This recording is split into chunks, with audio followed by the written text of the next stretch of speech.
Progenies naging breeder. Pwede bang ibenta ito? Okay po. So yun po yung ating pag-uusapan sa video ito mga kahabi. At ganun din po, sagutin natin yung mga katanungan ng ating kahabi patungkol po sa buhay mag-iibon. So yung topic natin, progenies. Okay po, ng ating naparehistrong ibon at ito ay naging breeder. Lumaki, naging breeder natin. Pwede pa ba itong ibenta? Okay po, so yun po ang ating pag-uusapan.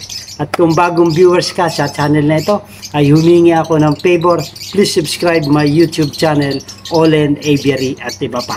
Okay po mga kahabi, maraming ding pong salamat sa inyong suporta. So na-reach na po natin yung 1,000 subscriber at nag-apply na po tayo sa YouTube partner program. Okay po. So hopefully lahat ng mga requirements ay ma-fill up natin, ma-fill natin lahat ng mga hinihingi nilang mga requirements. Nang dahil po yan sa inyo kahabi. So ako po ay nagpapasalamat muli sa inyo. Okay po, so diretso po tayo sa ating topic na yung progenies naging breeder. Pwede ba nating itong ibenta? At ganoon din po sa katanungan ng ating kahabi na si Gilliar Carl. Paano naman sir kung yung progenies mo ay nag-matured na at ginawa mo din silang breeder? Maaari po ba iyon? Okay po. So ganito po yung kahabi. Nung tayo po ay nagsisimula pa lang sa ating pag-aalaga ng ibon at ito ay ating naparehistro sa DNR. Okay po. So kung ano lang po yung species na ating naparehistro sa DNR ay yun po ay mananatili. Okay po, hanggang sa huli, hanggang magsawa po tayo sa pag-aalaga ng ibon. Hindi po natin ito pwedeng ibenta. Okay po? So, yung magiging anak nito, yun lamang po yung ating pwedeng ibenta. Ngunit, ito nga, disclaimer lang kahabi, hindi po ito inaalaw lahat ng DENR region. So makipag-ugnayan po tayo kung tayong mga CWR holder na nag-aalaga ng species na non-CITES po ito lamang po ang inaalaw sa atin ng DENR na mag-sale, mag-trade ng non-CITES species lamang po Pero kung tayo ay mayroong mga progenies na CITES ay hindi po tayo pinahintulutan ng DNR na mag-trade at mag-sell at mag-issue ng deed of acquisition. So paglilinaw lamang po mga kahabi. So yung topic natin ngayon ay progenies ng mga non-CITES species na ating naparehistro. So dapat kahabi, alamin natin yung species, okay po, na ating aalagaan. Kung ito ba ay CITES at non-CITES. Dahil po kung tayo ay may CWR na kahabi, ay wala namang problema sa pag-aalaga. Dahil ito nga po yung ating authorized, ito yung ating pribileo, ito yung privilege natin na kung tayo ay may CWR na, okay po, so tayo, ang tawag na sa atin ay CWR holder, ay inaalaw tayo na mag-alaga, mag-breed at magparami. Yun po ay yung authority bilang isang CWR. Ngunit sa pagtitrade at sa selling ay iba po yung usapin regarding sa CWR holder. Meron lang pong limitasyon yung ating pag-i-issue ng deed of sale at saka deed of donation. Depende pa po ito kahabi sa mga species Kailangan lamang po yung babibigyan natin ng ng deed of sale at yung deed of donation, yung mga progenies na non-CITES.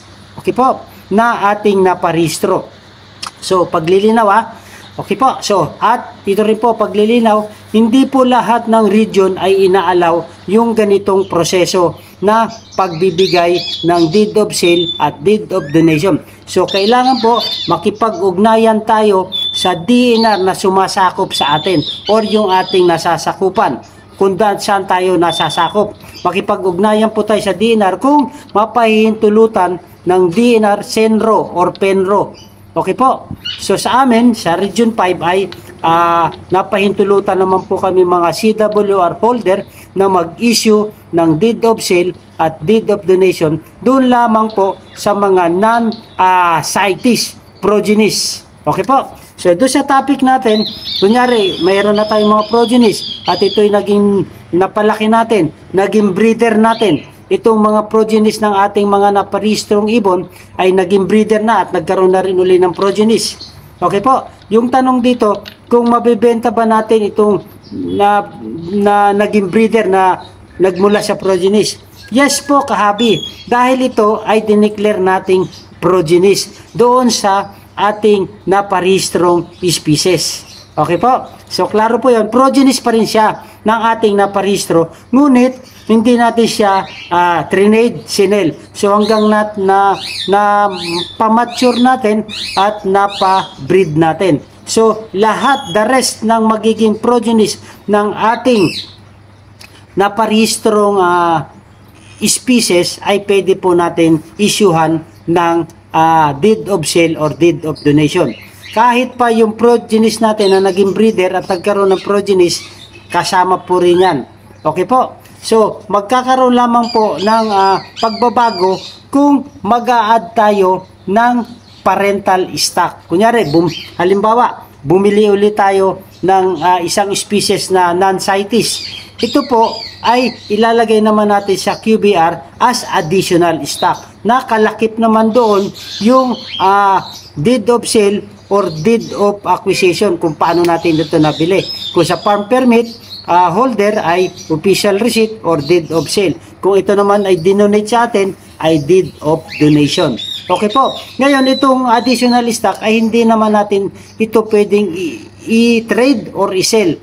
Okay po. Dahil ito ay additional stock. So, yung magiging progenies po nito, yun po yung ating maibebenta uli or matitrade or masisell. So, Gillier Carl, kung paano naman sir, yung katanungan mo, yung progenies mo ay naging matured at ginawa mo din breeder, maaari po ba yun? Maaari po, kahabi, na maaaring ibenta. Okay po, kung ito po ay non-CITES species. Okay po, shoutout po sa iyo, kahabi Gillier Carl.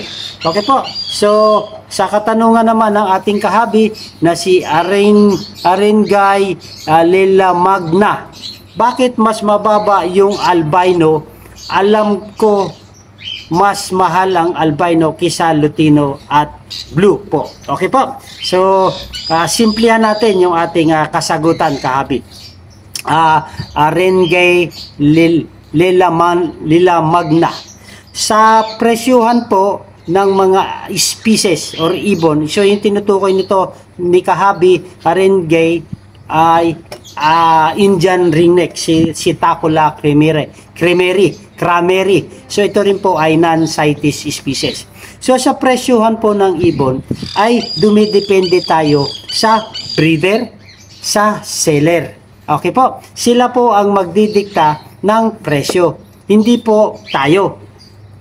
Okay po, malinaw po yun ha. Ngayon, kung itong si breeder o si seller ay nagraras ng may out yung kanyang ibon, ay pwede niyang babaan ang presyo. Okay po? So, minsan, kahabi, ang presyohan ng ibon ay nagbabago din po. Hindi po yan steady. Depende po yan sa supply at saka sa demand.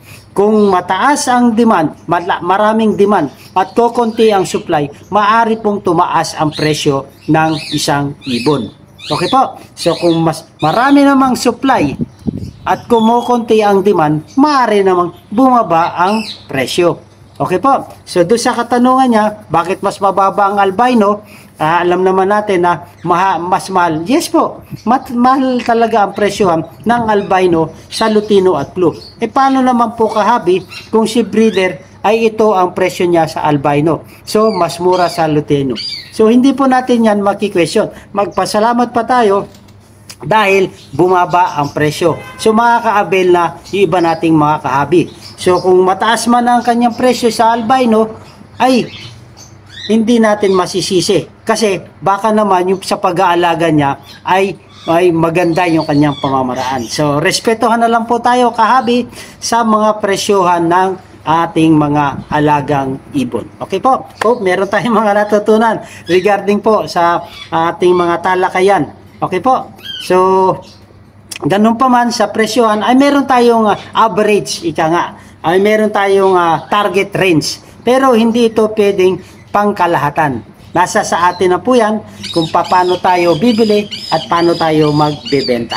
Kung gusto natin ang presyo, take it. Kung hindi natin, hanap tayo sa iba. Ganun na lang po. Respetuhan na lang sa kapwa mag-ibon. Okay po, maraming po salamat. Ganun din po sa katanungan ng ating kahabis na si NexTube TV. Kahabi, salamat sa kaalaman. Matanong ko lang po, paano po yung mga breeder or mga seller na nagninegosyo ng ibon? Okay po, ibig sabihin po ba, kukuha rin sila ng BIR at another government agency para makapagbenta? In short po, kailangan po ba ng mga processing para sa tax? Okay po, so sa katanungan ng ating kahabi na si NexTube TV, yes po, kung ang magiging batayan natin ay yung pagninegosyo or pagsisell ng mga ibon ay hindi na po Certificate of Wildlife Registration ang ating kailangang kunin. Kung ito po yung pinaplano natin ay yung Wildlife Farm Permit na po yung ating kukunin. Dahil ito po ay inaalaw lahat ng species na pwedeng ibenta. Okay po? So, kailangan, meron din po itong mga dokumento na kailangan natin i-process para ma-issuehan tayo ng Wildlife Farm Permit. Okay po? So, ang pangalawa nyo tanong, kung kukuha pa na po ng BIR, yes po. Kasi, mag-apply tayo sa Security and Exchange Commission. Okay po, sa SEC. Mag-apply tayo. Isa rin po itong requirement sa pagkuha ng W Farm Permit. At saka yung sa BIR po, dahil mag-i-issue tayo ng resibo, ito yung official receipt. So sa resibo po, doon tayo po magbabase ng babayaran natin sa government, sa tax natin. Okay po? So legit na legit po ang Wildlife Farm Permit. Kung ito po ay yung nananaisin natin na magbenta or mag-sell sa pagninegosyo ng ibon, ay Wildlife Farm Permit holder po yung ating kukunin. So, kailangan natin ng official receipt. Yung official receipt po ay ito ang i-issue natin sa mag-acquire ng mga ibon sa atin or yung mga species. Tapos, ay may naka-indicate din po yan din sa resibo kung magkano yung babayaran natin sa BIR, Bureau of Internal Revenue. So, bilang isang W Farm Permit, ay obligado na po tayong mag-sumite ng tax return sa BIR. Okay po. So, hope kahabi NexTube TV ay nakatulong ito sa atin. Sa pag-i-issue kasi ng deed of sale, hindi nalalaman ng BIR kung magkano yung ang itatax natin. So, doon po sa official receipt kahabi ay nandun naka-indicate dahil isasubmit po natin ito sa BIR. Okay po mga kahabi, hope meron tayong natutunan regarding po sa ating usapin. Okay po, at kung nagustuhan yung topic natin ay humingi ako ng favor, please subscribe my YouTube channel, Olen Every at iba pa. So kung meron kayong karagdagan sa topic natin kahabi, ay i-share nyo para sa susunod na video natin ay i-share naman natin sa mga kahabi natin para lahat tayo po ay malinawan. So okay po, so sa pagkuha po ng Wildlife Farm Permit kahabi ay medyo marami-rami itong requirements, hindi tulad ng Certificate of Wildlife Registration na iilan lang yung hinihingi. Ang pinakamahirap lang kunin yung deed of acquisition. So okay po, so the rest ay kayang-kaya na po, tulad ng mga photocopy lang naman yan ng CWR holder na pinagkunan natin, ID natin, both parties, buyer and seller. So yun lamang po ang kailangan na requirement sa Certificate of Wildlife Registration. Sa W Farm Permit naman po ay medyo marami-rami at kailangan din po ito ng kapital. Kasi meron dalawang uri ng W Farm Permit. Ang kukunin, yung isa ay small scale at yung isa yung big scale farming. Okay po.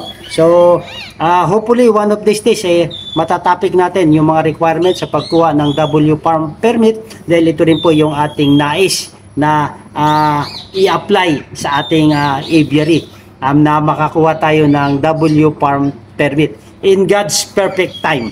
Okay po, hopefully ma-provide natin lahat ng mga requirements para kung meron tayong may plano tayong mag-sell or magbenta or mag-trade, ay legal na legal po pag tayo ay W farm permit holder or wildlife farm permit holder. Okay po mga kahabi, so hanggang dito lang muna ang ating video talakayan sa ating topic na progenies na game breeder, pwede bang ibenta ito?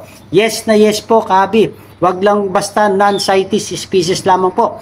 Ang hindi lang natin pwedeng ibenta pag tayo ay CWR holder, yung naparehistro natin sa DENR at saka yung mga additional stock, yun po ay hindi natin pwedeng ibenta. Pero lahat ng mga magiging progenies nila, naging breeder man ito, nagkaroon ng mga anak uli, ay pwede nating ibenta dahil progenies yan ang declaration natin. Nandun po yon sa progenies natin, naka-record. Okay po, sa makikita yan po sa QBR. Okay po mga kahabi, maganda ang buhay pag may alagang ibon sa ating bahay. Mabuhay and God bless. Thank you for watching.